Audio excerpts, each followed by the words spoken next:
Le F, un pas de casque, est propulsé par service d'outils FGL, votre stratégie gagnante pour les produits Makita, DeWalt et Milwaukee.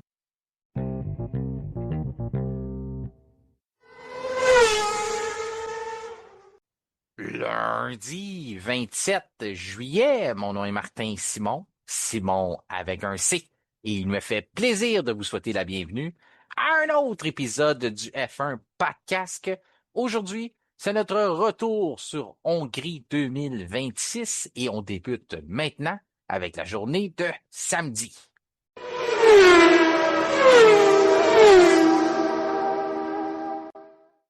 Et comme à tous les lundis suivant les Grands Prix, j'ai le plaisir de m'entretenir avec l'historien du F1 Podcast, c'est-à-dire l'auteur du livre Villeneuve-Schumacher 1997, le duel qui a marqué une époque. Simon Bachand, c'est la dernière fois pour une période d'au moins 3 semaines qu'on fait ça ensemble, mais la bonne nouvelle, c'est qu'on a un bilan qui s'en vient, on en parlera un peu plus tard. Euh, Mhm. mais re-bienvenue au F1 Podcast et content de faire ça encore avec toi cette semaine. Et moi de même, et merci de l'invitation, et bonjour à tous les auditeurs et Simon, auditrices.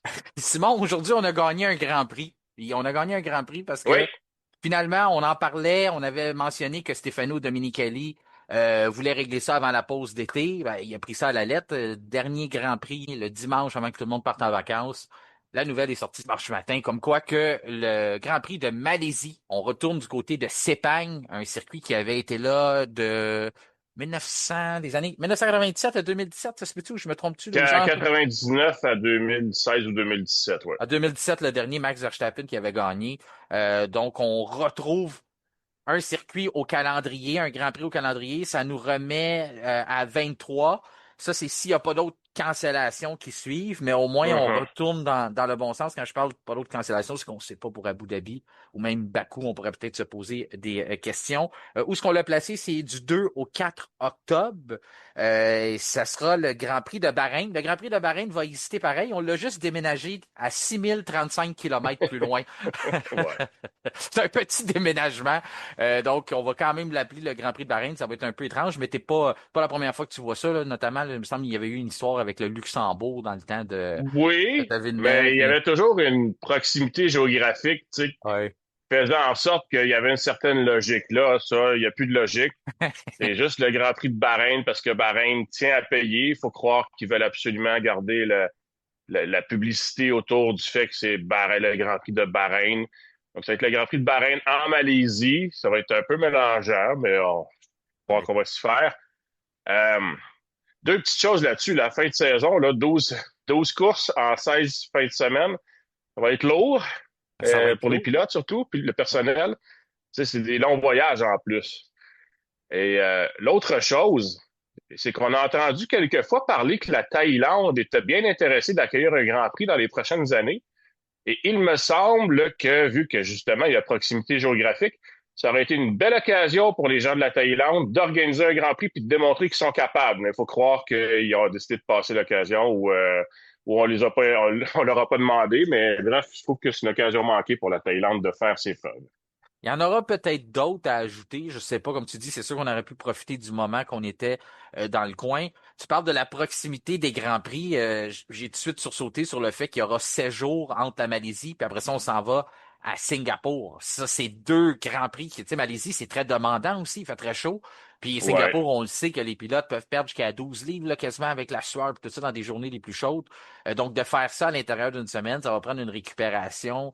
On sait que c'est des bons athlètes, mais il faut quand même prévoir ça côté nutritionniste et tout ça. Puis tu le mentionnais, autant pour le voyagement, autant pour les mécanos et toutes ces choses-là. Ça va être quelque chose d'assez demandant là, sur les pilotes. Ça va être tout un défi qui les attend. Là. Oui, et tu sais, quand on regarde que Kimi Antonelli a 19 ans seulement, euh, il fait les preuves depuis le début de la saison qu'il est capable de tenir son bout, mais j'ai quand même une certaine crainte là, pour autant de courses en si peu de fin de semaine, pas de temps de repos, beaucoup de déplacements, décalage horaire.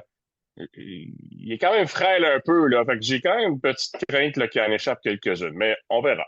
Puis même pour Hamilton à l'âge qui est rendu aussi, en Oui, course au effectivement. titre, en course au titre, ça pourrait être celui qui serait le plus affecté. En revenant de la pause d'été, tu vas bien de le dire, ça va peut-être aider un peu les jeunes, mais c'est vrai que souvent le physique, je regardais beaucoup ça dans la dernière saison. Justement, Antonelli, à quel moment il allait commencer à faiblir un peu. Il n'était pas habitué à subir un calendrier aussi chargé, peu importe dans les séries qu'il faisait avant. Puis en plus, c'est pas dans les autres formules, c'est pas aussi demandant qu'un week-end de Formule 1 sur le corps aussi. Et ça va être quelque chose à surveiller. Autant Hamilton qu'Alonso, tous les pilotes en général vont être obligés de se préparer. Je me rappelle, il y a quelques années, on avait vu Carlos Sainz qui avait dit pendant la pause d'été justement que le monde pense que c'est une grosse partie des vacances, mais lui il avait pris ça très au sérieux de se dire c'est surtout une partie pour se préparer pour les week-ends très demandants, Qatar notamment, qui suivaient dans le calendrier qu'on va avoir aussi, mais il y avait celui de Singapour tout ça. Fait qu'on lui, il prévoyait ça avec son préparateur physique de dire ah, la pause d'été va me servir à être capable de survivre la deuxième portion de la saison. Donc, c'est une réalité, tu fais bien de l'apporter, c'est une réalité que les pilotes ont bien en tête, là, surtout face à un défi. Juste le défi normal du calendrier régulier, normalement, on pense à ça, mais là, d'avoir mis Malaisie entre celui de Singapour, on comprend qu'à la base, c'était pas prévu. Là, on a décidé de le faire, mais c'est quand même osé de la part de la F1. Ben, on était comme coincés. Je pense qu'on voulait absolument gagner une course à quelque part, mais bon, moi, je vois un risque là-dessus. Là. Je pense qu'il y aura certaines courses où on aura l'impression que les pilotes sont pas là cette fin de semaine-là. On devrait en avoir quelques-uns, là, que ce soit les jeunes, les vieux ou même les meilleurs c'est dans le milieu. Là. Oui, exactement. Ça va être de quoi intéressant à voir. Autant, comme tu dis, des erreurs mentales chez les mécaniciens par les arrêts au puits ou ces choses-là, c'est quelque chose à avoir à l'œil. Je parlais tantôt, j'en glissé un mot sur le bilan mi-saison, parce que oui, le week-end en Hongrie, c'est pas seulement le Grand Prix favori à Simon Bachand, c'est aussi, ça marque, ça marque le début de la pause d'été. On est rendu comme ça, on est rendu habitué avec ce fameux 3 semaines-là. Nous, ce qu'on fait, c'est la routine. On prépare un bilan mi-saison. Donc, on va distribuer des notes. Tu vas être avec moi, bien sûr. Je vais avoir le plaisir Mhm. d'être accompagné de François aussi. Et on va distribuer des notes aux 11 écuries, aux 22 pilotes. A plus, la meilleure, C moins. Et on va se prêter à cet exercice-là. Donc, ça va être disponible dès vendredi prochain. Donc, pendant cette longue pause, inquiétez-vous pas. Je sais que c'est un moment dur pour les balados ici au Québec, là. Il n'y a plus de hockey. La plupart des sports majeurs tombent en pause. Il y a de moins en moins de balados qui se font. Vous perdrez pas votre balado de F1 pendant les 3 semaines de pause en Formule 1. On va être encore là, notamment avec le bilan, et aussi notre entre-deux courses qui sera disponible un peu plus tard dans les semaines de pause. Parlons maintenant de la qualification, mon cher Simon, parce que tu sais que je suis critique parfois avec le circuit ou parfois ou souvent avec Hongrie. Bien sûr, ça a ses défauts au niveau des dépassements qui sont très durs à exécuter, vu que le circuit, le tracé est très sinueux. On le baptise souvent à dire ah, c'est un Monaco, mais sans les rails. Mais si on peut faire une autre comparaison avec celui de Monaco, c'est que la séance de qualification en Hongrie est parmi l'une des meilleures, l'une des plus relevées à chaque année parce que la position en piste a tellement de valeur à un endroit comme celui-là que les pilotes doivent absolument donner leur meilleur. Un autre facteur qui fait en sorte que c'est l'une des meilleures séances de qualification de l'année, c'est aussi la façon qu'on la présente à la télé. On peut pas faire ça en une séquence parce que ça tourne tellement que ça donnerait pas un beau rendu, puis ça serait un peu difficile de savoir les pilotes sont rendus où. Donc, on nous donne beaucoup de vues embarquées à l'intérieur de la voiture. On vit les tours avec les pilotes, puis c'est là qu'on est capable de vraiment percevoir à quel point c'est technique, à quel point c'est rapide. Puis, comme François le mentionnait, je vais sortir ses guillemets, il n'y a pas de pause dans un tour au Hungaroring. Ben, je suis d'accord avec toi. Et cette année, on avait l'impression, malgré qu'on aurait pu penser avec l'avenue du boost, par exemple, là, ou le mode dépassement, que, tu sais, il y aurait plus d'occasions de dépasser à l'intérieur du circuit. On a vu en course que c'était quand même aussi difficile qu'auparavant. Donc, ça venait augmenter l'importance de cette qualification-là. Et il y a eu des surprises. Des surprises parce que ben, d'après moi, tu es d'accord avec moi, on s'est pas parlé depuis ce temps-là, mais pour moi, c'est qu'une forme de déception parce que ça devait être une piste Ferrari. Quand je dis ça se devait, c'est peut-être moi qui leur impose ça, mais je me dis, on cherche un peu leur force depuis le début de l'année parce qu'on s'en sort bien sur des circuits, notamment à Montréal, où on avait été capable de survivre la fin de semaine au complet sans être compétitif dans les lignes droites. Là, on retire les lignes droites parce qu'il n'y en a vraiment pas beaucoup en Hongrie. On retire ça, puis on se fie juste sur le châssis. Puis on dit souvent, on pense que Ferrari a fait une belle conception. On a eu énormément d'innovations. Quasiment toutes les semaines de Grand Prix, on apportait quelque chose. Donc on se dit, s'ils n'ont pas l'un des meilleurs moteurs ou le pire moteur du top 4 environ, si on peut le dire comme ça, on se dit, ah ben au moins ils vont avoir la chance de démontrer qu'ils sont forts ailleurs. Et c'est pas ce qui est arrivé. C'est plutôt les bonnes vieilles voitures orange papaye que pendant un certain moment, là, dans les qualifications, on commençait à penser qu'on était de retour en 2025. C'est vrai que ça ressemblait à ça, puis la Ouais. course aussi m'a beaucoup Ouais. ressemblé à une course de l'année dernière. Ouais, c'est ça, ça donnait. Mais je trouvais que ça tombait bien avec ce qu'Andrea Stella avait donné. Puis on les a peut-être un peu oubliés, mais on disait, ah, on veut être compétitif, on veut apporter quelque chose avant la pause d'été ou pendant la pause d'été. On n'était pas sûr si ça allait se passer en Mhm. Hongrie ou à Zandvoort, mais on comptait beaucoup là-dessus du côté de McLaren. Puis quand que Andrea Stella s'était fait demander pour l'utilisation des gommes, les pneus, mentionnait, ah, on n'est plus où ce qu'on était l'année dernière, mais on continue d'investir là-dedans.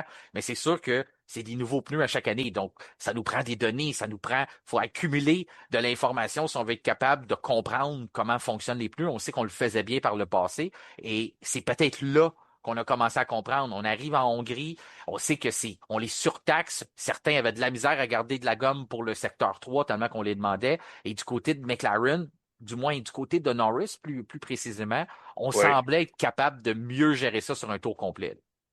Ben, c'est difficile à dire parce que malheureusement, on a été privé du tour ultime d'Oscar Piastri. Moi, j'aurais bien aimé le voir, surtout que Norris a lui-même dit que c'était pas parfait son tour.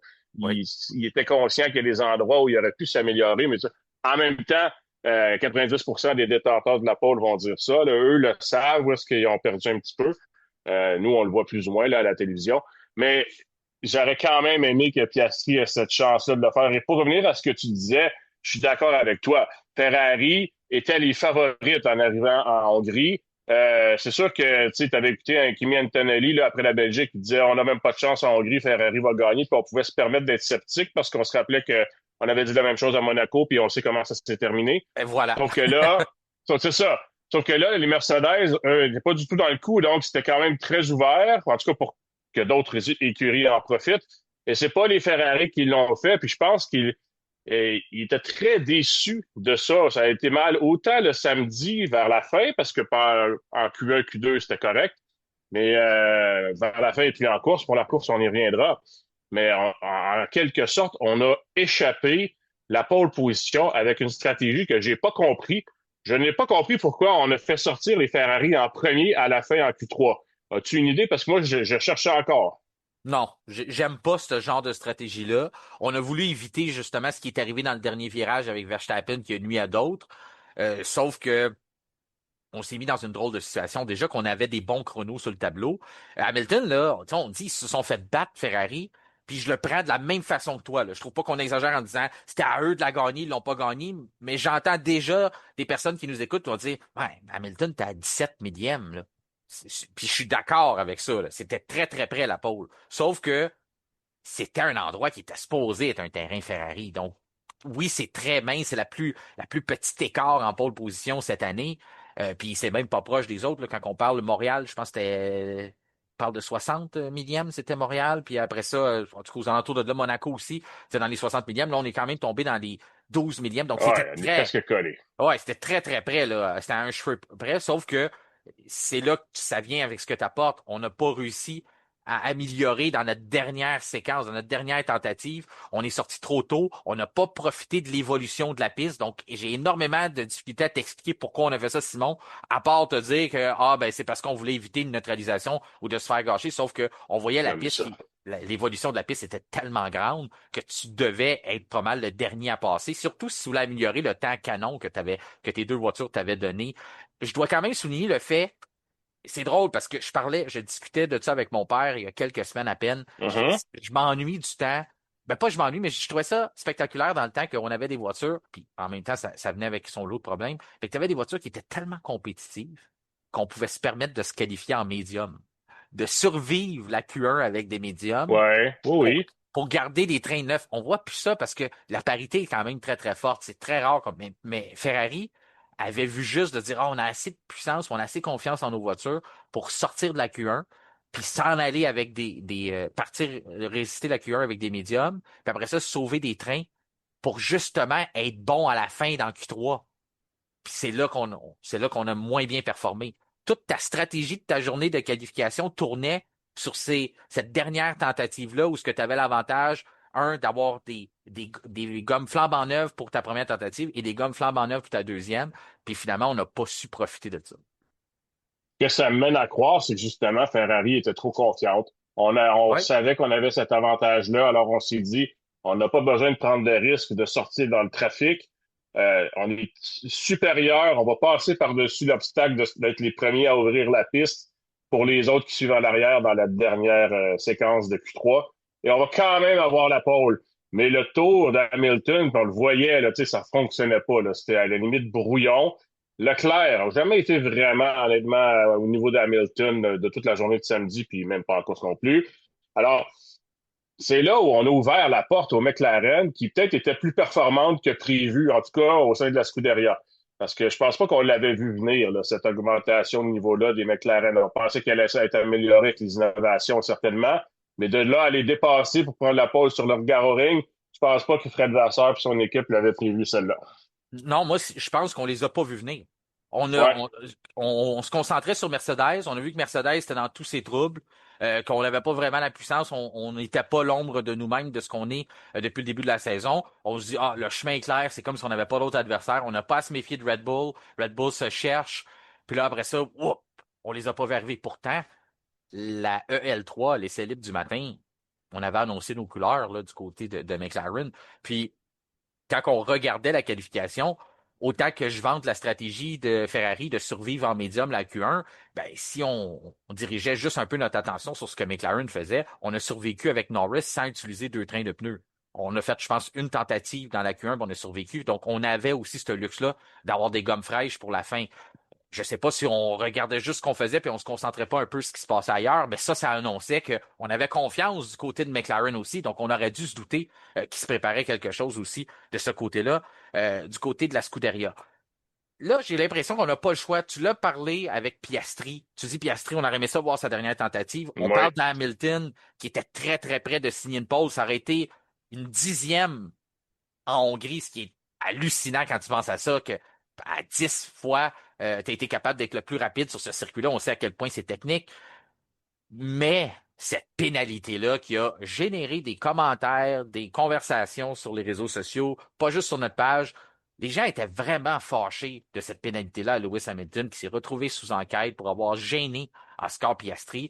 Puis là, je dois t'avouer que je comprends pas l'indignation des gens. Je comprends la partisanerie, je comprends que les sports éveillent les passions, que Lewis Hamilton, c'est un pilote qui déplace les foules, les gens l'adorent ou les gens le détestent, mais peu importe, il représente l'image de la Formule 1 depuis tellement longtemps. Mais je comprends tout ça, mais il faut quand même respecter les adversaires. Oscar Piastri, comme tu dis, a pas pu faire un tour lancé parce que dans le virage 1, il y avait une grosse Ferrari qui prenait tout l'espace. En tout cas, je ne sais pas comment tu l'as perçu de ton côté, mais moi, cette pénalité-là était écrite noir sur blanche. Là. J'avais déjà préparé les visuels pour les réseaux sociaux avant même qu'on annonce que ce serait une pénalité. Il n'y avait aucune chance qu'il puisse se sortir de ça. Tu te souviens de la réaction d'Hamilton quand il était en entrevue avec Coulthard, là? Ben oui, ça Y disait avait-tu tout. de l'air d'un gars qui allait pas être pénalisé, d'après toi? Non, il avait l'air d'un gars justement qui sait qu'il a rendez-vous avec le Ah directeur à oui, l'école. c'est Là. ça. Ah ouais, Il savait très bien ce qui s'en venait. Il savait qu'il n'y avait pas d'affaire là, qu'il allait avoir 3 places de pénalité minimum. Ouais. Ceci étant dit, Hamilton n'est pas à blâmer, là. C'est son ingénieur, clairement, qui aurait dû l'avertir. Puis on a dit, Ferrari, on a dit, il y avait le drapeau jaune à couvrir, donc on a manqué l'arrivée de Piastri. Bon, je pense qu'on aurait pu faire mieux quand même parce que ça a fait dérailler le week-end au complet. Là. Outre le surplus de confiance dont on vient de parler, ben là, cette erreur-là a fait en sorte que vraiment, tu sais, la course d'aujourd'hui, c'est pas du tout déroulé comme on l'avait prévu chez Ferrari. Alors, ça a peut-être coûté une victoire, sincèrement, là, à l'écurie. On peut aller jusque-là. Ceci étant dit, la pénalité était totalement justifiée. Je suis comme toi, là, je comprends les commentaires des partisans d'Hamilton d'être déçus ou frustrés.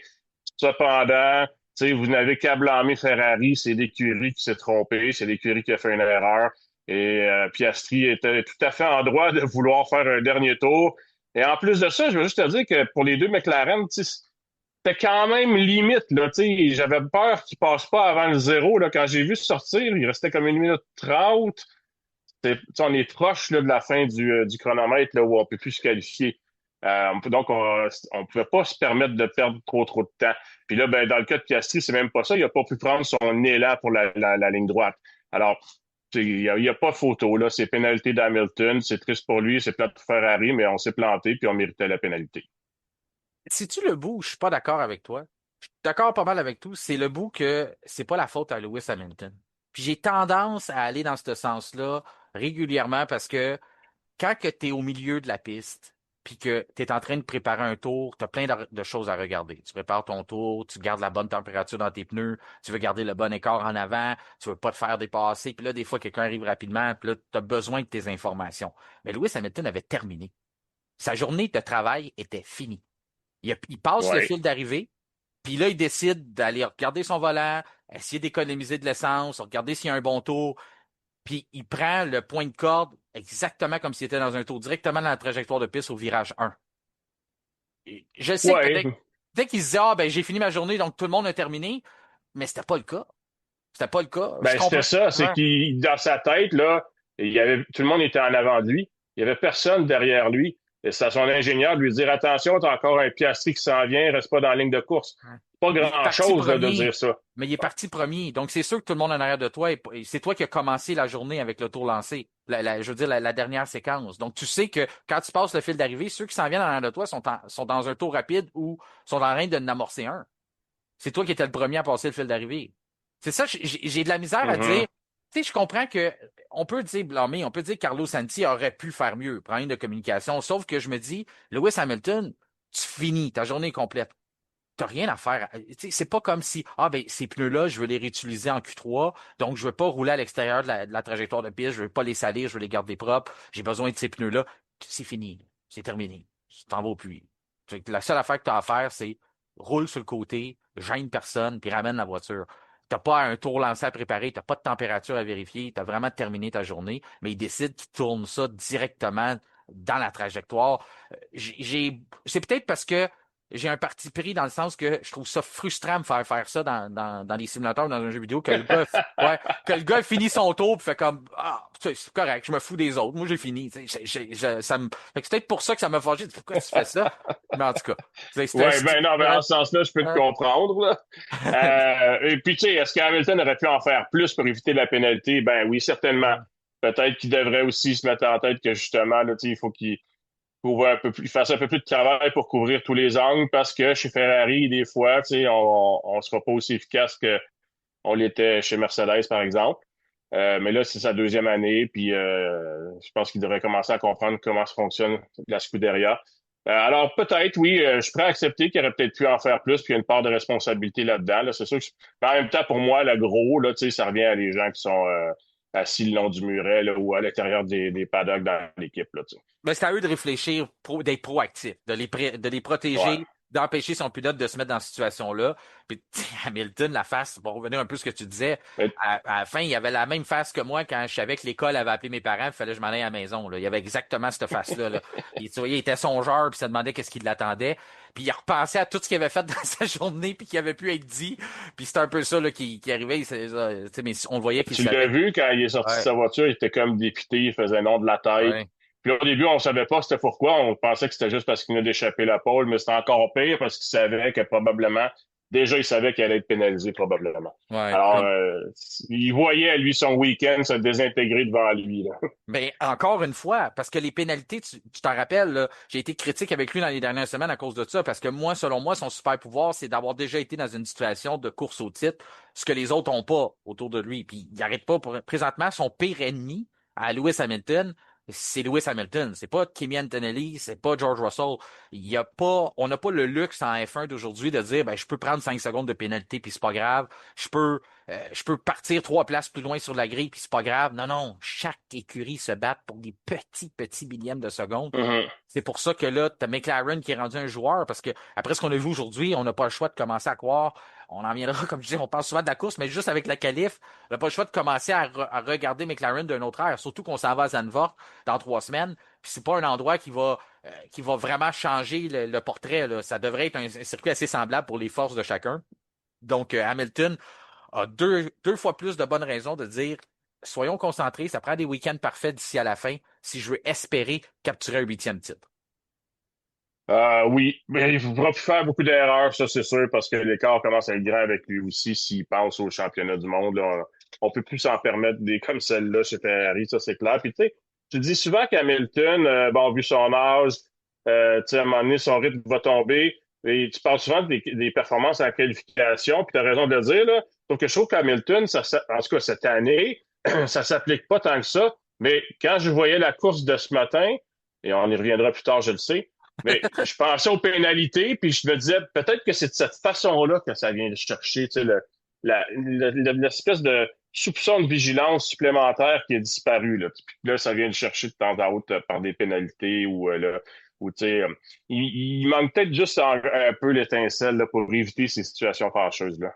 Non, ben, je pense que c'est une forme de fatigue mentale, mais tu fais bien de le dire, Ouais. physiquement, il a l'air correct, il sort des belles performances, je suis pas surpris, Hongrie, c'est vraiment, on le sait, là, il a gagné 8 fois là-bas, on le disait, le record des pôles, a mené pratiquement 500 tours dans l'histoire, là, il en manquait 13 pour mener 500 tours en Hongrie.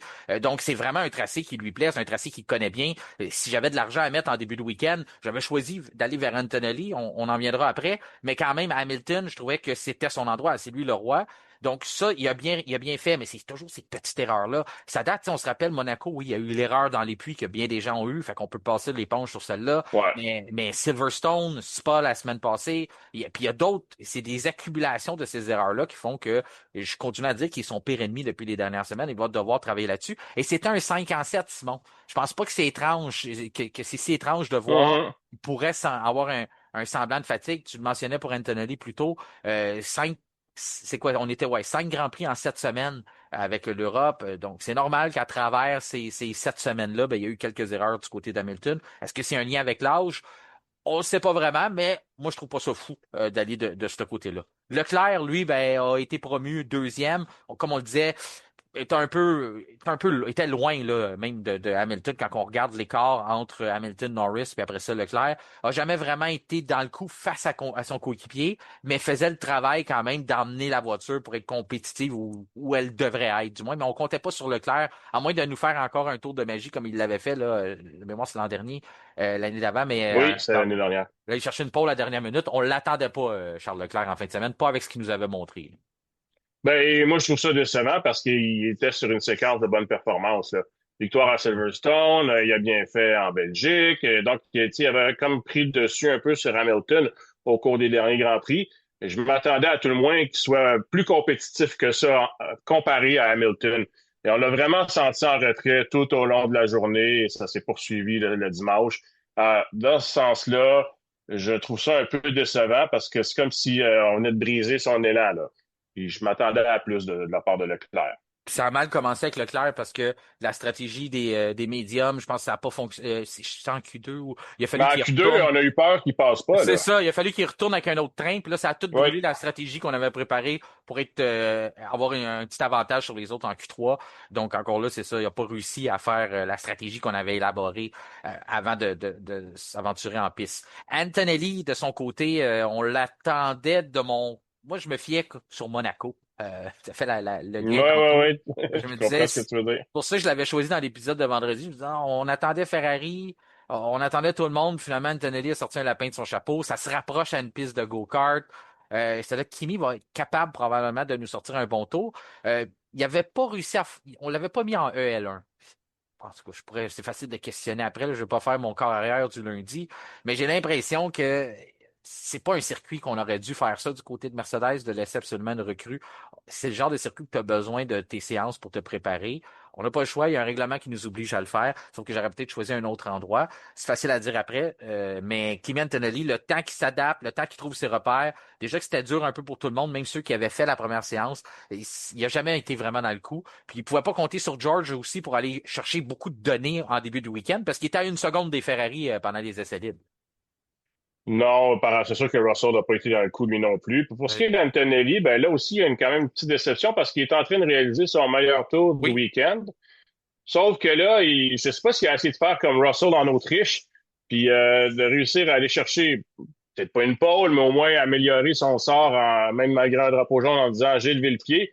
Mais c'est juste que dans son cas, ça n'a pas résisté à l'analyse parce que s'il a levé le pied, il l'a pas levé beaucoup, là. C'est pour ça qu'il a Non, été pénalisé. Hey, c'est même pas 1% de vitesse qu'il a perdu, là. non, Donc, tu sais, c'était pas c'est ça, tu sécuritaire. l'as pas Ouais. levé, là, le pied qu'il a mis. Ouais. Puis encore là, il y avait beaucoup de plaintes. Le monde disait, ah, la Formule 1, plein de pénalités, c'est plus comme avant, on sanctionne tout. Ben, les drapeaux, c'est comme les feux de circulation, là. C'est Ben, ça, à un moment donné, c'est... ça a Non, pas- je comprends que ça peut irriter quelques-uns là, quand il y a beaucoup de pénalités, mais il y en a pas plus qu'avant, là. Je suis pas d'accord avec les gens qui disent ça, là. Peut-être qu'on avait l'impression que samedi, il y en avait beaucoup, mais si tu prends la situation dans son ensemble, il n'y en a pas plus ni moins qu'avant. Puis il y a eu même des périodes où on en donnait plus que ça, là. Fait que je suis pas ouais. d'accord avec cette analyse-là. Non, puis c'était noir sur blanc. C'était pas tiré par les cheveux. On n'a pas Ben, réinventé un règlement. Il a pas respecté le drapeau. On est allé voir. Oui, on l'a toléré ailleurs. Mais c'est vrai, à la reprise, tu fais bien de le mentionner, on voit pas, là. C'est à peine s'il a voulu lever le pied.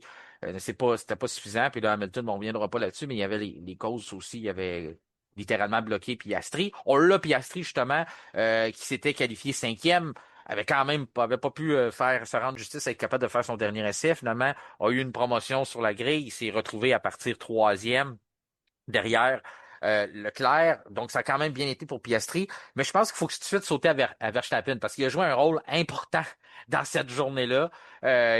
Il travaillait fort. Lui et Hadjar ont eu des sorties de piste, donc ont perdu le contrôle de leur voiture. C'est exactement le phénomène de Colapinto qu'on expliquait dans la journée de vendredi dans notre épisode. Comme quoi que tu as l'impression en Hongrie que faut que tu gardes tes pneus, mais il faut vraiment que tu sois patient. Si tu les utilises toutes dans le secteur 1, dans le secteur 2, tu arrives dans le secteur 3, ça s'amorce dans le virage Senna, puis après ça, de suite le dernier. Tout d'un coup, tu te rends compte trop tard que tu n'as plus de gomme en dessous de toi, puis là, tu perds le derrière. C'est très demandant. Même quand tu te gardes de l'adhérence, on voyait justement les McLaren travaillaient très fort, comme Norris dans le dernier virage. Russell, ça n'avait pas de bon sens, là. Si on regardait ses mains sur sa voiture, là, qu'est-ce qu'il faisait? Il était carrément en train mhm. de lutter sa Mercedes pour être capable de la garder en piste pour compléter un tour. Et là, Verstappen, j'ai eu l'impression qu'il a poussé ça beaucoup trop loin dans la dernière. Il avait besoin d'aller all-in, comme on dit, là. Il avait besoin d'un tour Ouais. magique. Puis il a lancé sa voiture dans le dernier virage en se disant, bon, on va voir si ça passe ou ça casse. Finalement, ça n'a pas tenu du tout. Puis il a perdu le contrôle. Puis là, ça a provoqué bien sûr, neutralisation, les drapeaux jaunes. Puis là, de la manière que tu regardes ça, c'est un peu. C'est mitigé, là. Il y a des gens qui pensent que ben, de la façon qui est reparti, c'est très, très bon parce qu'il aurait pu pénaliser d'autres pilotes. Mais d'une autre façon aussi, il a pénalisé Russell, là, comme tu mentionnais. Oui, ben, on s'était mentionné ça avant Ouais, ouais, l'émission, là, hors excuse-moi. Oui, d'onde. oui, oui, oui. Oui. D'un certain côté, oui, quand on voit de l'intérieur de la voiture de Russell, quand il arrive, il prend le dernier virage, tu vois un Verstappen qui reprend la piste devant lui, alors nécessairement, il a ennuyé Russell, même si tu sais, ça paraît pas à la télémétrie, c'est sûr qu'il l'a ennuyé. Par contre, et c'est là où tu viens de le mentionner, ça aurait pas été mieux s'il était resté là, puis là, ça aurait été jaune pour tout le monde jusqu'à la fin de la séance. En fait, il aurait pu rester là en se disant, je suis bien de rester là, je vais améliorer mon sort. Donc, il a repris la piste et moi, je trouve ça très correct. Il a repris la piste. Bon, le moment exact, tu sais, je pense pas que c'est facile là, de déterminer le moment exact quand tout le monde fait ses derniers tours de piste, puis reprendre la piste sans nuire à personne. Donc, tu sais, je pense qu'il a été avec le meilleur de ce qu'il pouvait faire dans cette situation-là. Il est revenu en piste. Et d'ailleurs, on ne l'a pas pénalisé, puis il n'y a jamais eu de discussion là-dessus. Donc, c'est-à-dire que les commissaires ont tout de suite passé l'éponge, puis on dit qu'il n'a pas ennuyé à Russell. Russell s'en est pas plein. Alors, il y avait d'autres ennuis, là, on l'a vu après de toute Ouais. façon. Ça n'aurait pas changé son sort du tout. Alors, tu sais, il n'a pas nuit à Russell. Donc, dans ce sens-là, c'était correct, mais ça aurait pu amener un résultat différent. Mais d'un autre côté, Verstappen était coincé, là. Tu sais, il fallait qu'il prenne une décision et il a décidé de retourner en piste. Et moi, je soulève ça. Je te lance une question comme ça. Ça refait toujours débat lorsqu'il y a une situation justement qui se présente. Si Hamilton, admettons, est puni pour avoir bloqué Piastri, lorsqu'un pilote perd le contrôle, ça n'a jamais été le cas, mais lorsqu'un pilote perd le contrôle comme ça, échappe sa voiture, provoque un drapeau rouge, on se rappelle notamment Michael Schumacher dans le temps qu'il en avait provoqué un, qui est devenu très légendaire dans l'histoire de la Formule 1. Après ça, on a eu une situation à Monaco avec Perez. Dans des situations comme ça où ce que tu punis les autres par une sortie de piste parce que tu as pris un risque que tu ne devais pas prendre, trouves-tu que tu devrais être pénalisé sur la grille pour avoir bloqué aussi? Est-ce que c'est quelque chose qui devrait être pris en considération que tu as nuit aux autres parce que tu as perdu le contrôle de ta voiture? Ben, peut-être, mais en même temps, ce serait dommage que les écuries se mettent à limiter les pilotes en disant fais attention, faut pas que Ouais. tu fasses de gaffe dans ton dernier tour pour pas nuire aux autres pilotes, parce que tu sais, tu pourrais avoir une pénalité. Et parce que c'est ça qui se produirait, là. Donc, moi, je veux pas blâmer Verstappen d'avoir été au maximum de ses capacités puis d'avoir échappé la voiture. Je pense que ça fait partie du spectacle de la Formule 1, ça fait partie de ce que les gens veulent voir. D'ailleurs, j'aime beaucoup l'angle que tu as dit. On voit les pilotes se débattre avec la voiture. Moi, j'aime bien plus ça que l'année dernière où est-ce que, tu sais, on sentait que toute l'adhérence était à son maximum, la voiture était collée, ça, puis tout était facile. L'année dernière et les autres années d'avant aussi. Donc, tu sais, j'aime beaucoup ce qu'on voit cette année. C'est plus difficile de piloter, en tout cas un peu plus que l'année dernière, à mon avis. Alors, je veux pas qu'on joue la prudence plus qu'il faut. Des fois, il faut le faire, mais je préfère laisser ça dans les mains du pilote. Et je ne vais pas blâmer quelqu'un de s'être défoncé. Puis je voudrais surtout pas qu'on en vienne à restreindre les pilotes dans leur agressivité en piste. Non, moi non plus. Je soulevais la question parce que j'ai vu des gens aller dans ce territoire-là. Ben, c'est toujours pareil, lorsqu'une situation arrive, le monde essaie de réinventer le monde. Mais c'était ma crainte aussi qui venait avec ça, de dire, ben là, si tu as des écuries qui décident de dire, ah, ben, on renvoie pas notre pilote en piste parce qu'on aime mieux pas prendre de risques, ou on aime pas. Tu veux pas ça. C'est Ou anti-spectacle. on l'envoie en piste, mais tu lui dis dépasse pas tel niveau parce que, tu sais, Ouais. dans le fond, faut pas que tu sortes de piste. C'est toujours les Il y a règles du déjà jeu. assez de grands prix où c'est Ouais. risqué. Donc là, tu sais, C'est en ça. tout cas, j'aurais trouvé ça dommage. Parce que la règle du jeu, c'est toujours de pas sortir de piste. Fait que on n'est pas obligé de l'écrire puis de leur imposer de pas sortir de piste puis de les pénaliser parce que sinon, Ouais, ça exact. va juste à le but, tu sais, le but de Verstappen, c'était de passer le fil d'arrivée le plus vite possible, c'était pas de faire ce qu'il a fait. Quand il n'y a pas de trace, du moins, que ça a été fait volontairement, là, je comprends qu'on pénalise Ouais, quand pas. c'est fait volontairement, comme tu parlais de Ouais, Schumacher, ça, c'est une ouais, autre histoire. c'est ça. On est dans un autre registre, là. Ouais. Verstappen, on disait Russell, après ça, sa voiture s'est arrêtée. Ça va pas bien pour George parce qu'il pense qu'il y a un problème que les autres, en tout cas, que Antonelli a pas, pense que c'est un problème logiciel de sa voiture. Finalement, du côté de Mercedes, bah, on jongle un peu avec ça. Là, supposément qu'on aurait réglé le problème, on a changé le moteur. Finalement, on avait réglé ça avant la fin de semaine. Finalement, il termine pas la qualif. Ça va pas bien là, du côté de Russell, autant par ses performances, mais aussi avec sa confiance envers la voiture. Puis finalement, il termine la séance de qualification, ça n'allait pas vraiment, ça allait pas faire grand-chose, là, même si Verstappen sortait pas de piste, je pense pas. Puis finalement, il réussit même pas à ramener la voiture au puits. Donc, ça complétait vraiment un début de week-end difficile pour le Britannique. Ouais, en plein ça. Tu sais, on n'avait pas l'impression que Russell nous préparait une grande performance. On n'était pas là du tout. Alors, tu sais, tout ce que Verstappen a fait, ça ne lui a pas nui. Mais son ennui mécanique, tu sais, ça lui a-tu fait perdre une position, peut-être une maximum, qu'il a regagné de toute façon vu la pénalité à Antonelli. Donc, au final, ça change pas grand-chose. On peut comprendre Mercedes d'être prudent avec les changements de moteur parce que tu as une certaine limite. Et souvent, on veut prendre la pénalité, comme on a vu Norris le faire la semaine dernière en Belgique quand tu as des longues lignes droites. Tu sais, souvent, c'est Monza. Donc, peut-être qu'on gardait ça en banque pour un Grand Prix comme celui-là. Sauf que là, quand tu es à un niveau où le pilote a plus tant que ça confiance en sa voiture, puis c'est même peut-être dépassé ça, peut-être que là, Russell, à quelque part, il est en train de se dire, je suis désavantagé par mon équipe. Ben, rendu là, peut-être que c'est une bonne idée de OK, tu veux un nouveau moteur, prends-les, prends la pénalité, puis organise-toi avec ça. Si tu as besoin de ça pour te sentir bien puis te sentir qu'on est derrière toi, on va te le donner parce que mentalement, tu le sens que Russell il est à une mauvaise place en ce moment, puis ça se comprend très bien vu son niveau de performance par rapport à Antonelli. Suivi de Hadjar qui fait encore du bon boulot pour Red Bull en tant que pilote, je ne sais pas si pilote numéro 2, mais on comprend ce qu'on veut dire là, avec Ben, des fois, Ouais. on a l'impression qu'il l'est encore. Ouais, mais Mais je voulais pas le dire de façon péjorative, là, de dire juste un numéro 2, mais il fait le travail dans des situations ce qu'on lui demande de le faire. La semaine passée, c'était plus compréhensible. Là. Cette semaine, il faisait ouais. encore un peu de la recherche pour aider le développement de la voiture, mais ça montre qu'on a confiance en lui. Lindblad, Hülkenberg, Lawson, Gasly, Colapinto, Bortoleto, Ocon, qui se qualifie devant Berman, Alonso, qui montre que Aston Martin, heureusement qu'on a lui, hein, parce qu'imaginez si on avait eu deux Lance Roll, t'apportes 16 améliorations au circuit, puis finalement, t'es 20e, 21e. C'est dur de se faire une idée, de dire est-ce que ça va bien, est-ce qu'on a un problème, est-ce que c'est bon ce qu'on a apporté. Puis là, tu as Alonso qui peut-être des fois fausse les données, mais réussit à t'apporter en 16e, réussit à survivre la Q1. Oui, il a brûlé beaucoup de trains de pneus pour faire ça, mais l'objectif, c'était d'aller chercher justement de la position en piste. Avant, on aurait pu utiliser tout l'inventaire de pneus, puis on n'aurait pas plus sorti de la 21e position. Fait que déjà C'est là, ça. on voit que c'était positif du côté de Alonso. Donc, a bien fait, puis donne leur juste à l'équipe, parce que c'est sûr que, oui, Stroll n'a pas eu le week-end le plus facile avec les problèmes de suspension. On avait même peur pour la sécurité de la voiture, puis toutes ces choses-là. Mais au moins, Alonso a donné peut-être un peu un semblant là, de réalité ou un semblant de positivisme à l'écurie britannique. Je le disais, Berman qui suivait Saints, Albon, Stroll, Bottas et Perez, Cadillac, qui sont les grands perdants des améliorations d'Aston Martin, parce que là, ils vont peut-être retrouver justement le bas fond. Simon, si tu veux bien, on va tout de suite passer au week-end de course, à la journée de dimanche, puis on en reviendra sur Aston Martin, parce que c'est quand même un week-end qui était significatif pour l'écurie. Absolument.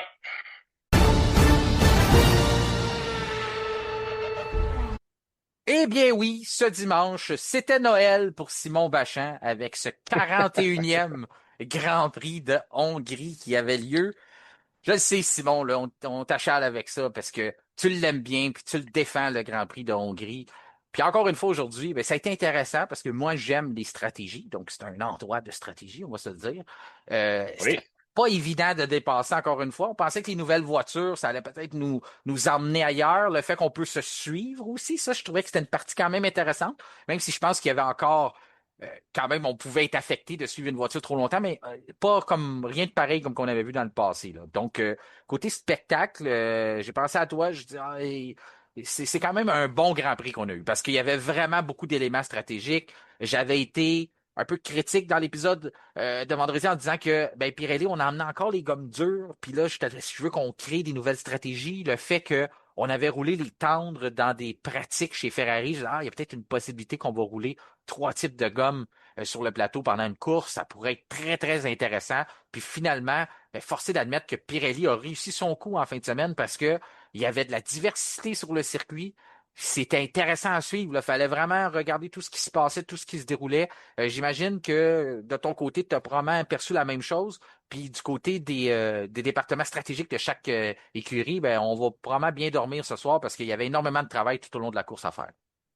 Oui, et moi, je suis comme toi, j'aime ça quand une écurie prend deux stratégies différentes avec ses pilotes, surtout quand ils sont en bataille l'un contre l'autre. Donc, on est capable d'évaluer, c'est juste à la fin là, qu'on est capable d'évaluer c'était quoi finalement la meilleure stratégie. Et ça a été le cas, en tout cas, dans certaines équipes. Je vais en reparler un petit peu plus tard. Et chez McLaren, je pense qu'on a beaucoup apprécié la course. Ça aurait pu être une fin beaucoup plus excitante si ça s'était déroulé un petit peu différemment du côté de McLaren. Et chez Ferrari, on a essayé quelque chose au départ, j'aimais l'idée, ça a juste pas fonctionné du tout.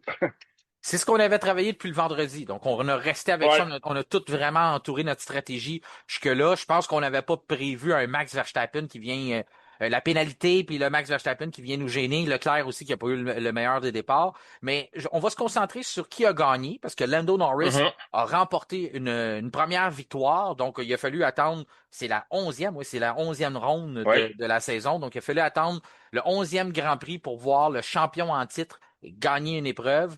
Il a fallu attendre la 11e ronde pour voir une autre écurie que Mercedes se qualifier pour une pole position. Ben, c'est Norris qui avait réussi à faire ça, même s'il est motorisé Mercedes. Et là, ben, on a un troisième constructeur qui remporte une course après Ferrari et bien sûr Mercedes qui en a remporté son lot. D'avoir McLaren qui gagne, ça ajoute au spectacle. C'est bon signe juste avant la pause mi-saison de frapper ça. Encore une fois, Lando Norris, quand je te dis on parlait que ça ressemble à une course de 2025, ben, ça ressemblait au Lando Norris de 2024-2025 aussi, qui signe la pole, mais qui rate son départ. Dans le premier virage, encore une fois, il est allé un peu trop profond, puis a ouvert la porte très, très grande à Oscar Piastri. Je sais que c'est pas totalement un désavantage de partir troisième en Hongrie. Le fait qu'on a quand même 500 quelques mètres avant le premier virage, c'est un peu le même effet qu'au Mexique, là, où ce qu'on a quand même quelques mètres, on peut profiter de l'aspiration avant d'arriver au premier virage. Mais autant que Piastri a un bon départ, était avantagé du bon côté de la piste, avait l'effet d'aspiration, il n'y avait pas besoin que Lando y ouvre la porte aussi grande que ça. Ben, moi, je pense que Piastri a été génial dans son départ. Je pense qu'il a piégé Lando, puis Lando a mordu. Oui, Je pense que c'est ça qui est arrivé. Parce qu'au premier départ, premier virage, pardon, donc, tu vois que Piastri va vers l'extérieur et Norris le bloque. Donc, après, il sort très large, il va bloquer Piastri. Et Piastri va tout de suite se mettre à l'extérieur, donc il change de côté de piste pour faire la même chose au virage 2. Norris veut aller le bloquer encore une fois en prenant large, puis là, il se fait avoir, freine trop tard, puis Piastri, très facilement, ça va se placer devant. Bang, le tour est joué. Et puis, je pense sincèrement que Norris s'est fait avoir là-dessus. Tu sais, il a peut-être pas eu le meilleur départ, oui. Je trouvais pas, par contre, qu'il manquait de rythme. Je pense juste que Piastri a été meilleur que lui au départ.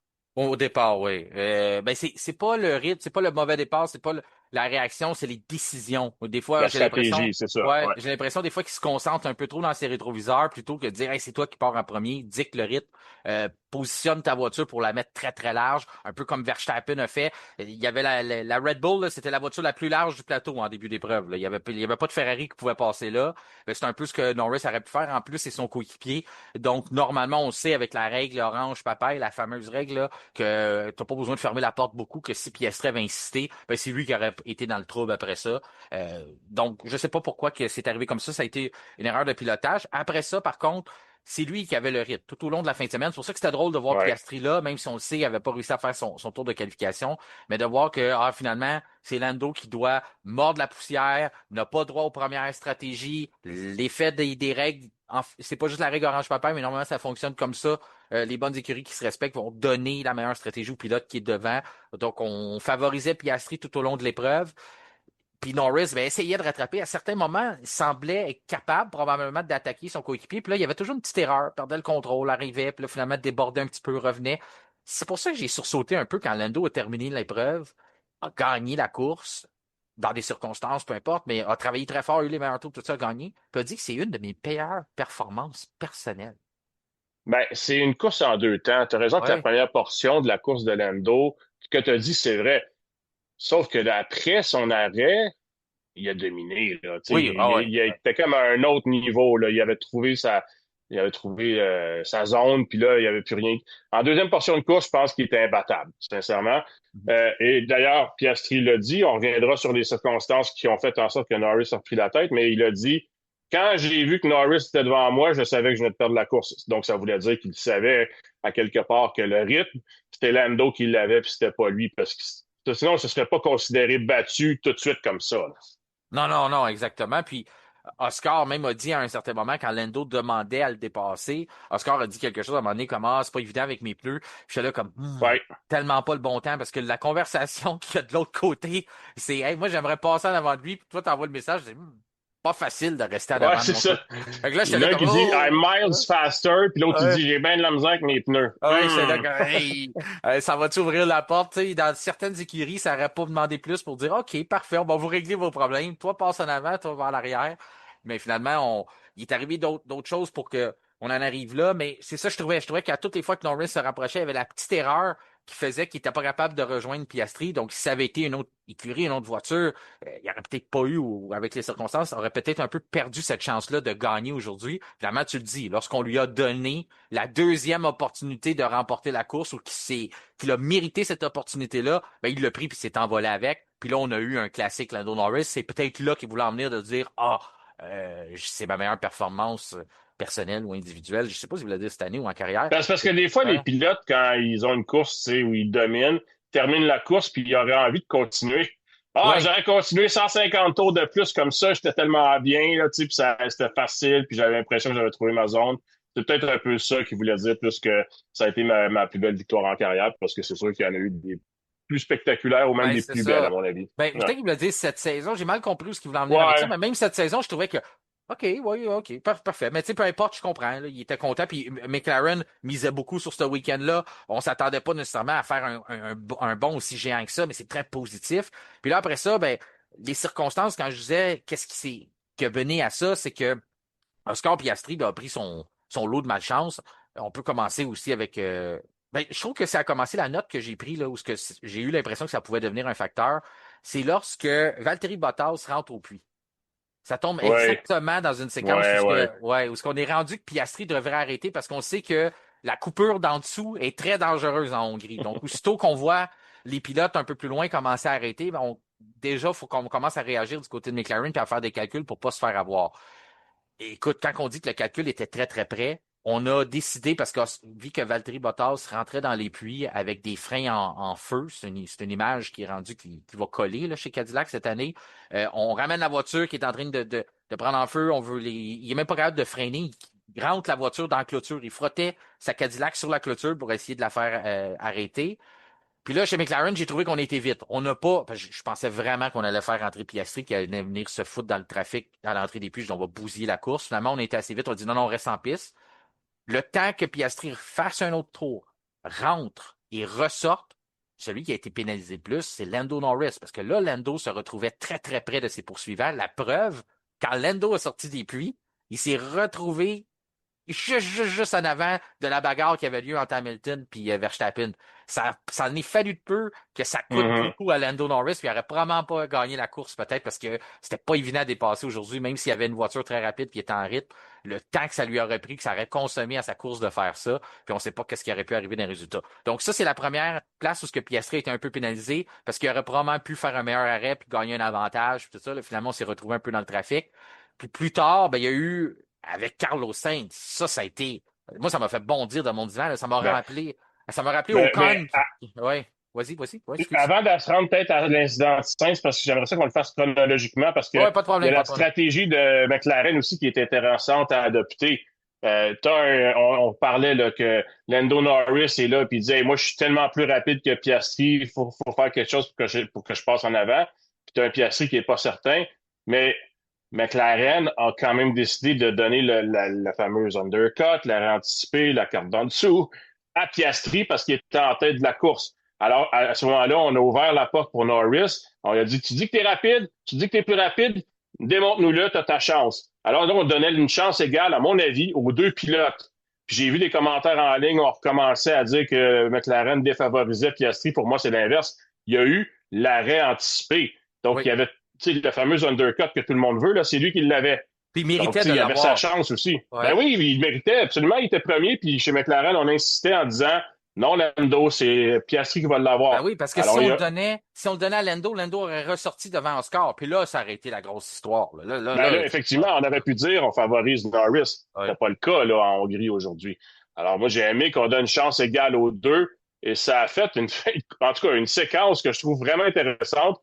Et là, on en vient à Piastri qui s'arrête et qui tombe sur des retardataires, dont Carlos Sainz, et ça vire en fait, ça gâche sa course. Ben, ça me rappelait Ocon qui avait rentré dans Verstappen pendant que Verstappen était le meneur. C'était pas la même situation là, de plonger à l'intérieur, mais c'est quelqu'un qui ignore complètement les directives de course. On le sait par après que finalement, il est arrivé un problème de logiciel à la FIA puis qu'on distribuait mal les drapeaux bleus.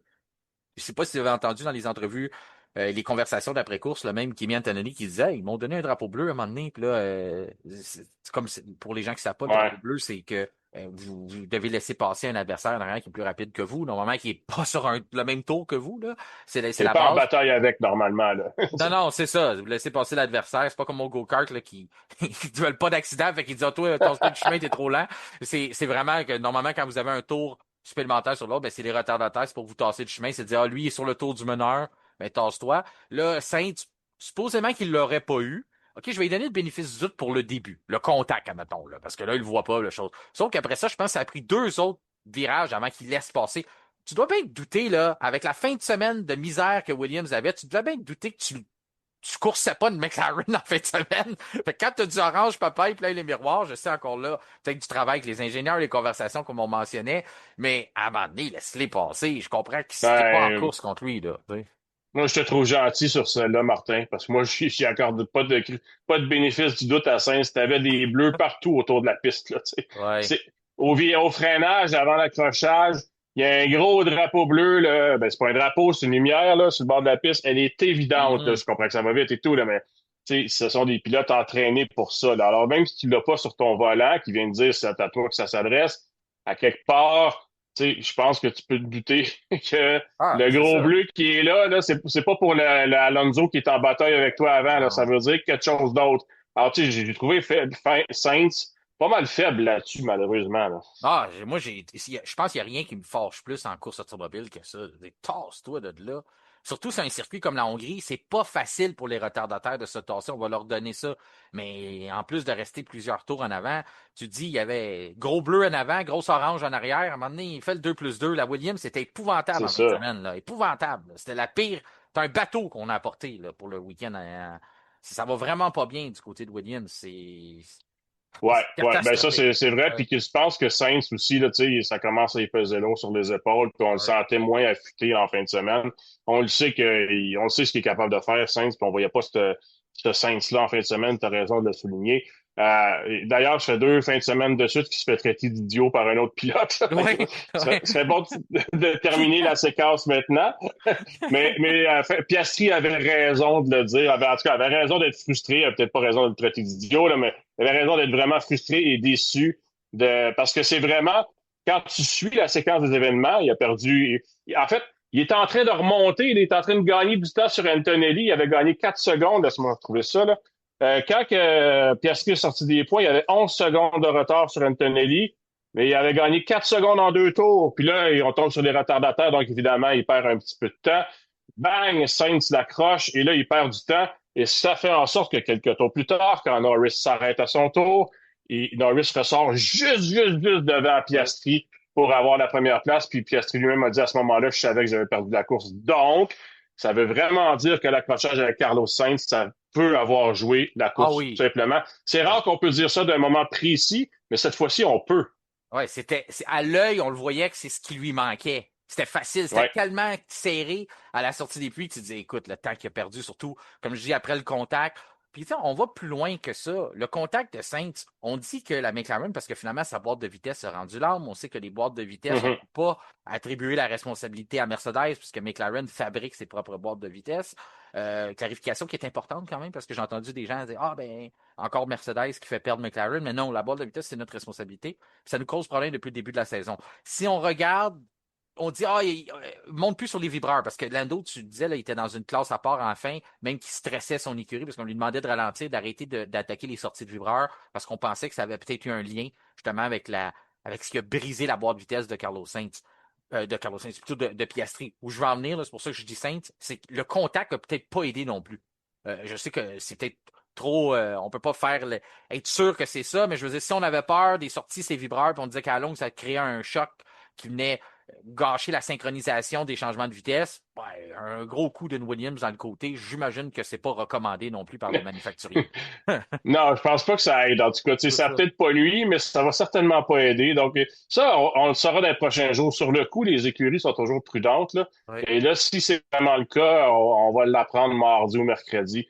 Habituellement, on se permet de faire ce recul-là, on fait bien l'analyse, puis si effectivement ça a joué, on va le dire, on se gênera pas. Ça va juste mettre un peu Williams à leur place en leur disant, hey, les boys, faites donc attention plus que ça dans les prochaines courses, parce que c'était vraiment maladroit de la part de Sainz, là. Puis je trouve ça triste pour lui, parce que je pense que c'est un bon pilote qui mérite le meilleur sort, mais là, ça c'était pas beau là, aujourd'hui. Ouais, puis il a coûté énormément de points à McLaren, puis il a probablement peut-être coûté une victoire à Piastri, du moins, il a gâché Piastri d'avoir la chance de compétitionner pour la victoire, puis la même chose que Piastri avait eu en qualification. Donc, sur un bilan, on va peut-être être critique avec Oscar en disant ben c'est peut-être pas le meilleur début de saison, mais il va falloir se rappeler que la Hongrie, résultat autant en qualif qu'en course, il y a quand même une petite astérix à mettre à côté parce qu'il n'y a pas eu Oui. vraiment la chance là, de pouvoir se faire justice.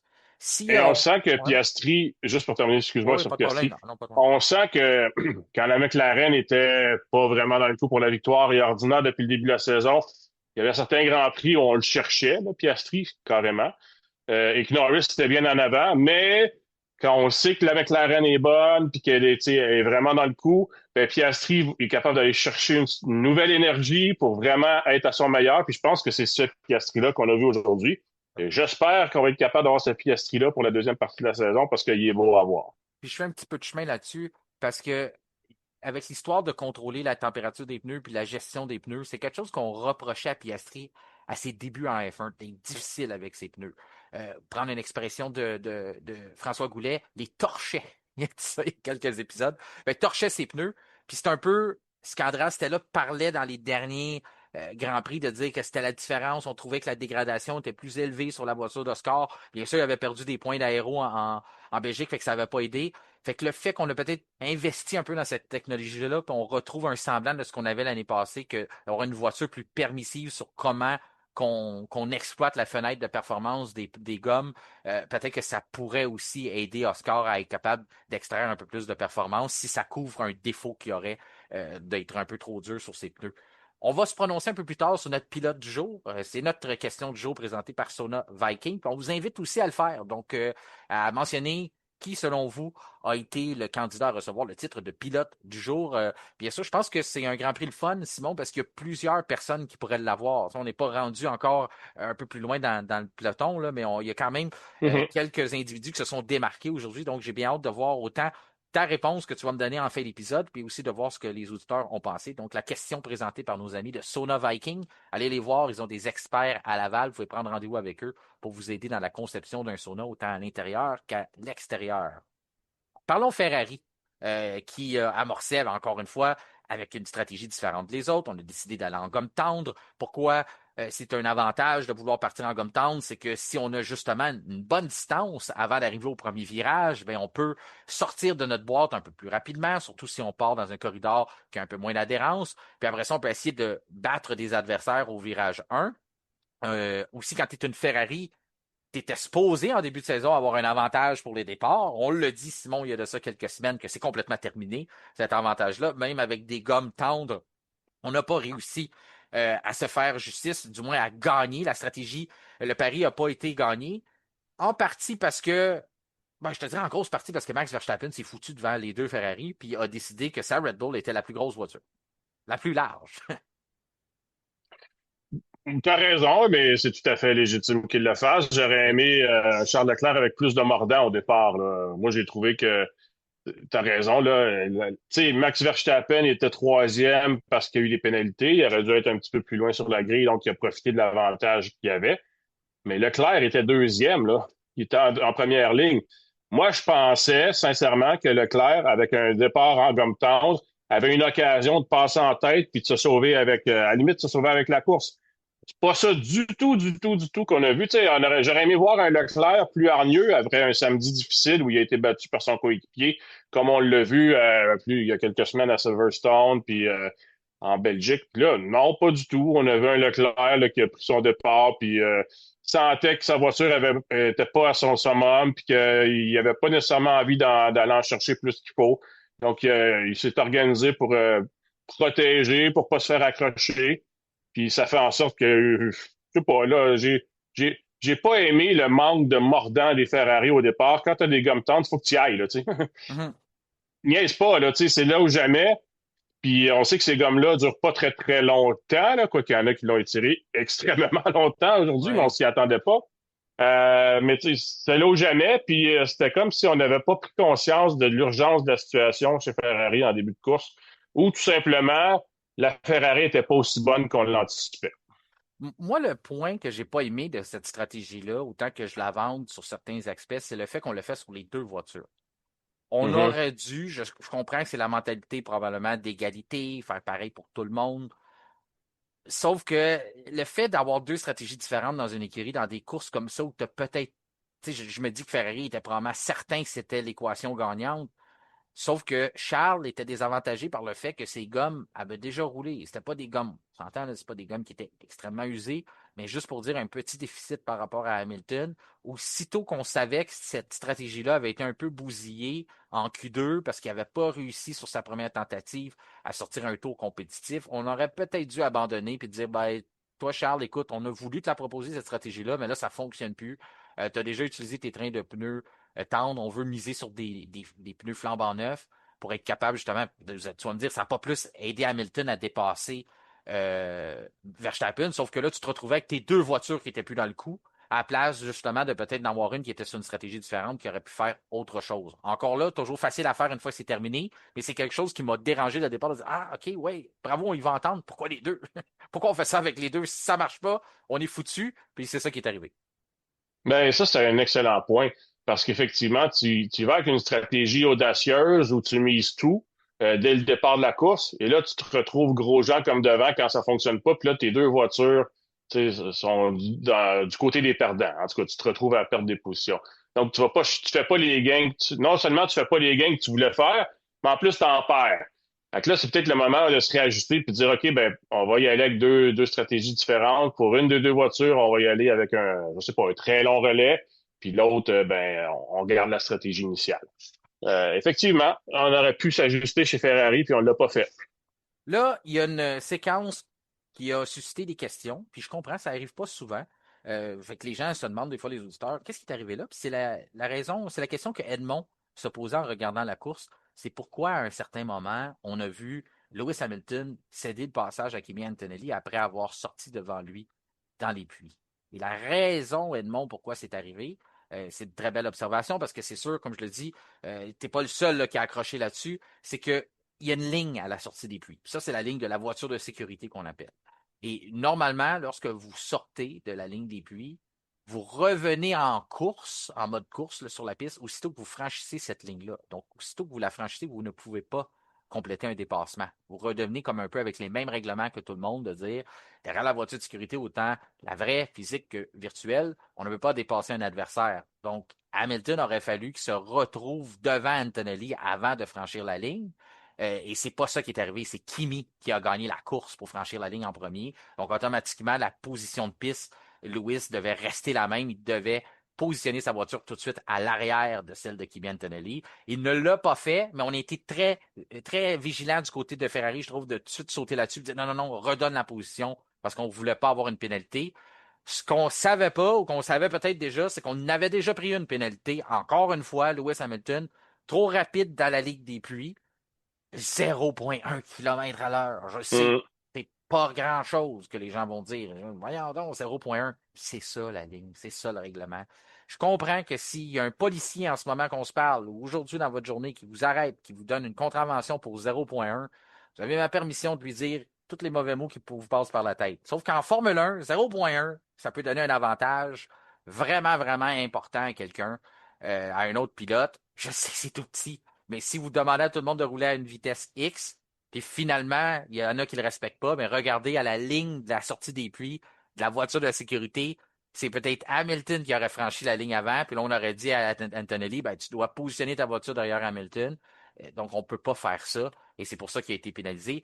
J'ai trouvé encore une fois, je ne sais pas si c'était avec son limitateur de vitesse ou qu'est-ce qui est arrivé, mais ça arrive souvent des pénalités, puis on continue de les accumuler dans le cas du Britannique. Ouais, ben celle-là était décevante. Moi, j'ai Ouais. trouvé. Et on va attendre d'avoir les explications, s'il y a des explications techniques à y avoir, là. Encore une fois, on va attendre quelques jours. C'est déjà assez difficile pour la Ferrari, en fait pour les deux. Ferrari, cette course-là, tu sais, dans le sens, on s'attendait à aller chercher la victoire. On n'est pas vraiment dans la course pour la victoire pour une multitude de raisons. En grande partie par notre faute. Et là, en plus de ça, en fin de course, quand tu es en bataille pour un podium, ben, tu vas chercher un 5 secondes qui change tout. Alors, dommage pour Hamilton, dommage pour Ferrari. Ça reste que c'est eux qui se tirent dans le pied. Et moi, je veux souligner qu'Antonelli a été bon joueur. Ça aurait été facile pour lui de dire je suis en avant parce que tu sais, je pense pas qu'il l'a vu, là, c'est au feeling. Oui. Et là, d'aller se foutre à l'intérieur dans le virage, puis là, ça aurait pu mal se terminer parce qu'il est jeune, puis il veut pas laisser d'espace à personne. Puis on le sait que des fois, Antonelli il est bouillant. Mais là, il a été très, très calme. Il a dit, je pense que j'étais en avant. Puis Ferrari a tout de suite dit, je pense que c'est d'accord. Je pense qu'on est d'accord avec toi, donc on va te donner la position. Puis ça, c'est très bien fait. Puis Antonelli, au bout de la ligne, réussit à terminer troisième. Mais avant qu'on vienne à Kimi, que tu fais bien de le souligner, des bonnes réactions, surtout cette sortie-là, on peut conclure Ferrari notre portion Ferrari en parlant justement de Max Verstappen, parce que Ouais. il a été vraiment la roche dans le soulier de Ferrari aujourd'hui, sur un circuit où ce qu'on espérait probablement marquer plus de points, on les voyait pour décrocher la pole, puis probablement gagner. Si on se fiait aussi à ce qu'on a vu dans les essais libres, on pouvait croire à un doublé. Ferrari, il restait juste à choisir lequel de Leclerc ou Hamilton. Mon argent était sur Hamilton à cause de son parcours sur le Hungaroring. Finalement, Verstappen a complètement bousillé ça. Je le disais, regardez sa voiture très, très large. Je trouve qu'il a pris les bonnes décisions, a donné un bon spectacle aussi. Puis ce qui m'a impressionné le plus, c'est quand il a retenté son dépassement, a fait ce Ah que, oui. justement, ce que Hamilton avait de la difficulté à faire en Gumtown, a décidé de foutre sa voiture à l'intérieur dans un freinage retardé. Et vraiment, là, c'est tout un dépassement qu'il a fait. Beaucoup de risques, comme on est habitué de le voir. Tu sais, il disait qu'il n'aime pas sa voiture, qu'il n'a pas confiance, qu'il se fait attaquer par des survirages. Il n'avait pas l'air de ça quand il a tenté ce dépassement-là. J'ai de la misère à croire qu'un pilote qui n'a pas confiance en sa voiture peut jeter l'encre autant que ça. Et non seulement il jette l'encre, on a déjà vu ça, mais souvent quand tu jettes l'encre, tu sais, tes pneus fument en malade, puis là, tu as de la misère à prendre le virage. Les pneus de Verstappen n'ont pas fumé, là. Ça s'est très, très bien fait. Oui. Il était tellement loin. Je pense pas qu'il y ait un téléspectateur là, qui regardait la course ce matin, qui s'imaginait qu'il allait aller le dépasser. Puis là, tout à coup, tu dis, hey, il est en train de le faire! Là. Puis là, Ah oui. comme, l'effet de surprise était immédiat. Hamilton, moi, je veux pas le blâmer. Là, je veux pas dire qu'il dormait. Je pense pas qu'il imaginait que Verstappen pouvait venir d'aussi loin que ça. Alors, moi, c'est que des fleurs à Max Verstappen pour cette tentative de dépassement-là. La plus belle de la saison, je suis à peu près certain. Et ça risque d'être le cas encore quand on fera notre bilan de l'année. C'était un dépassement magnifique. Et ça m'a rappelé je pense que c'était il y a 2 ans, quand il était très, très, très fâché en Hongrie, puis il avait essayé quasiment la même tentative contre Hamilton, mais cette fois-là, il s'était accroché et la Red Bull avait été soulevée, puis bon, de façon miraculeuse, il avait quand même réussi à terminer la course. Et là, c'est juste que c'était la même tentative de dépassement, sauf que cette fois-là, Hamilton n'a pas bloqué, puis il l'a laissé passer, il a été juste pris par surprise entièrement.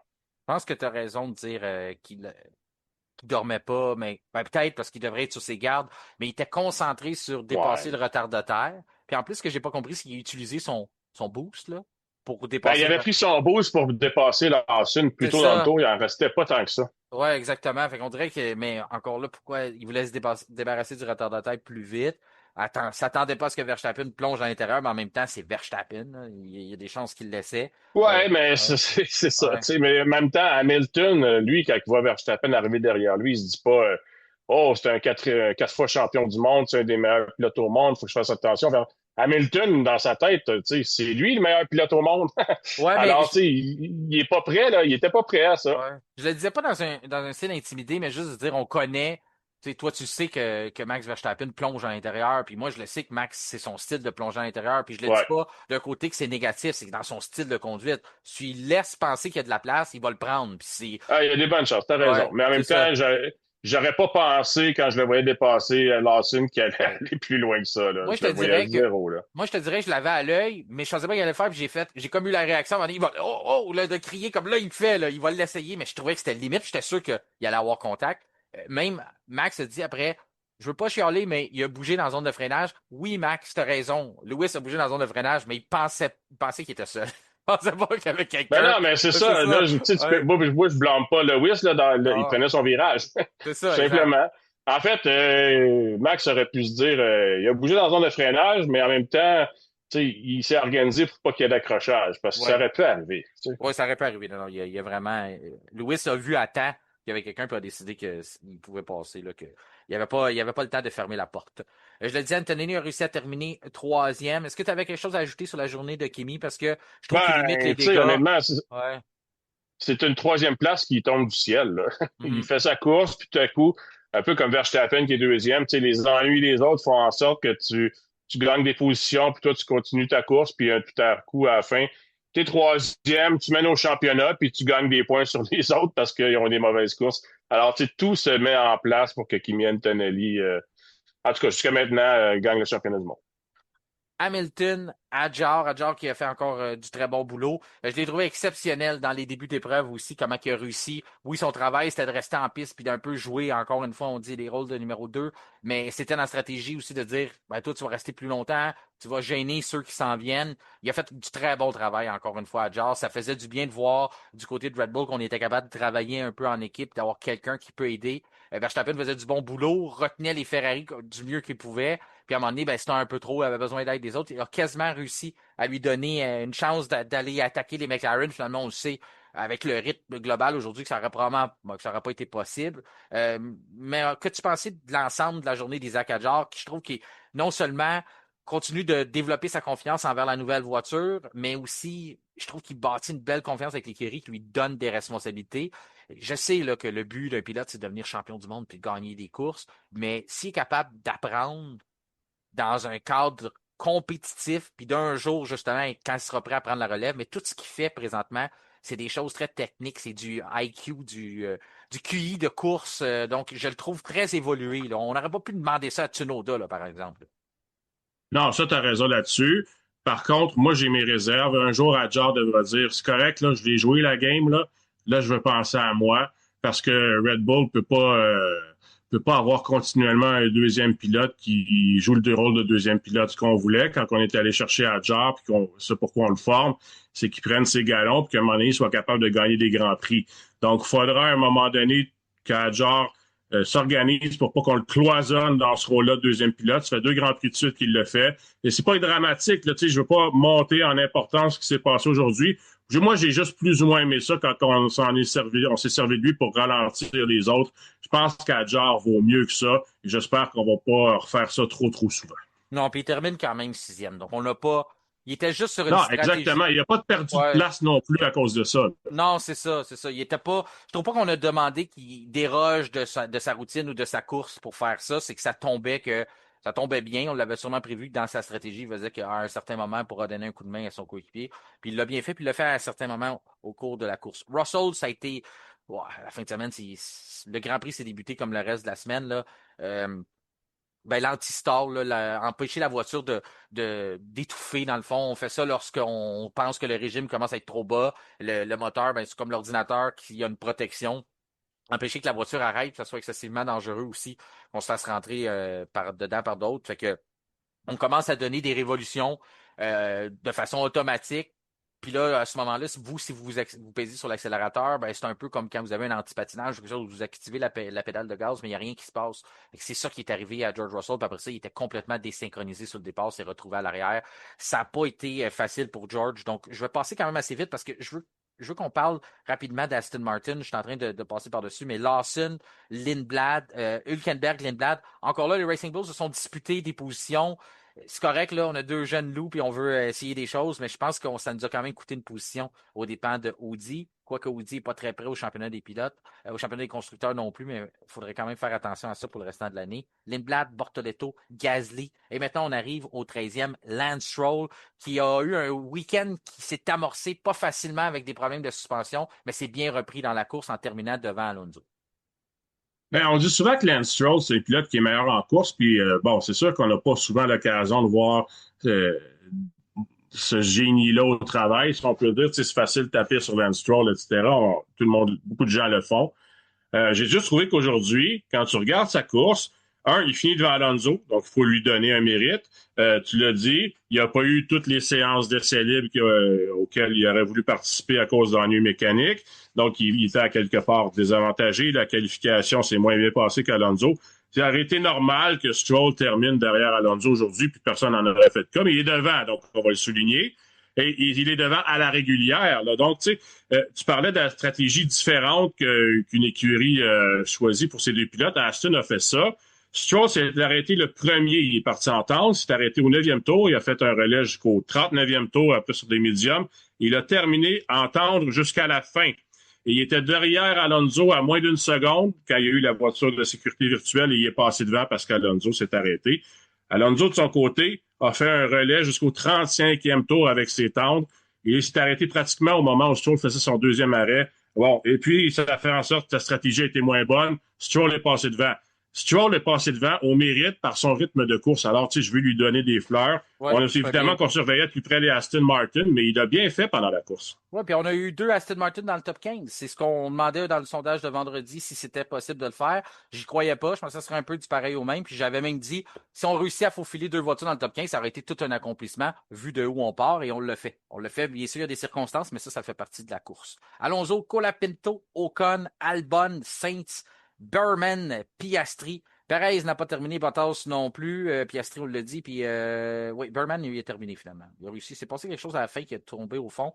Il y a eu une pénalité à cause du drapeau bleu. Là. Ah, ok, c'est ça. Ok, ah ouais, il n'a pas respecté. OK, puis Sainz, ça m'a faire aussi. Pénalité. Simon, en terminant, il reste que quelques secondes. Ton pilote, Joe, ça a été? Piastri. Piastri. Ah ouais, t'as raison. Ça n'a pas Ah été ouais, raison. ouais. Moi, mon pilote Joe, c'est Max Verstappen pour, justement, tu parlais de finir en gomme tendre, là, ce qu'il a fait à la fin, c'était quand même assez magique de C'est terminer vrai. là-dedans. La course a donné du spectacle, son dépassement, on dit peut-être dépassement de la mi-saison. Parlant de mi-saison, on aura notre bilan cette semaine. Et pilote des cœurs, on s'en est pas parlé. Je te laisse le nommer rapidement. Pilote des cœurs, as-tu quelqu'un en tête? Ben, moi, j'ai pris Lance Stroll parce que justement, il est parti Ben, quasiment vas-y. dernier. Puis il Parfait. a terminé devant Alonso en 13e place. Donc, je Ouais. pense pas qu'il y ait un pilote qui a gagné autant de positions en course aujourd'hui que Lance Stroll.